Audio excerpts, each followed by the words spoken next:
Yeah. Sana lagi makikinig ng Lando Grasso Rabo Official po. Thanks po sa pakikinig ng aking himpilan. Tungkol po sa mga kababayan natin na mga nagkikismis sa tungkol sa krimen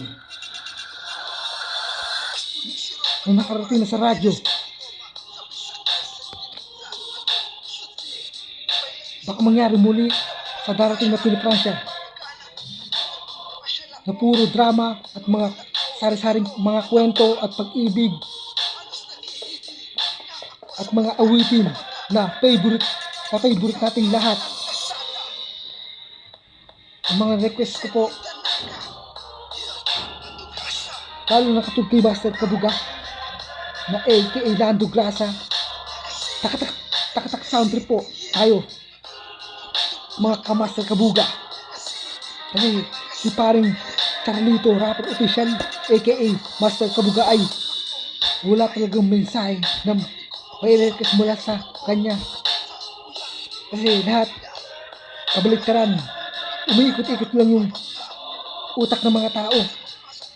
Kahit sa mga miski sa mga pagbati kay Jackie Asilo ay nakuha niya lahat yung kagupuan. Talagang idol siya. Oy, ito, babasahin ko. Ang mga pagbati niya nakaraan, idol siya ng taga Lucena City. Ito naman tayo sa mga pagbati na. Ang sabi, ito yung mga pagbati ni Ruel Rabosa ng Pasig City. Thank you so much po. Dahil po natanggap ko po ang inyong mga mensahe na nakarating hanggang Maynila. Thank you so much po sa pakikinig po ng Lando Grasso Rabo Official. Thank you so much po.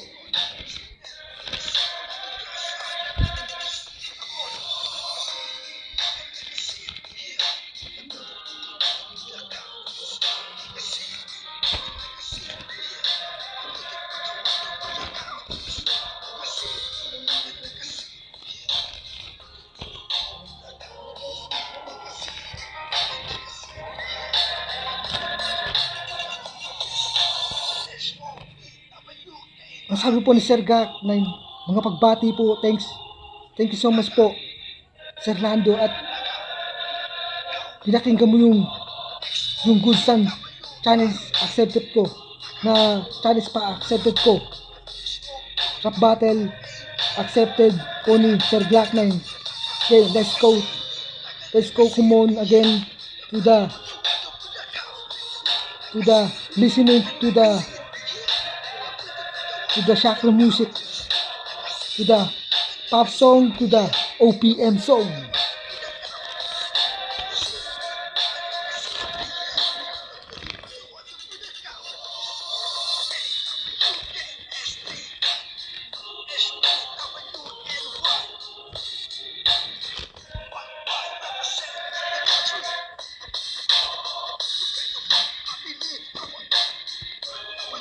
Ito po hinahingaan namin at tunghayin nyo ang tunggalian ng mga boksingero at muling bubusog sa kaalaman at kaisipan na kaya natin labanan ang mga sakripisyo at mga paghihirap ng Pilipino na simula sa ibang bansa at mga OFW at mga aktibidad sa pamamagitan ng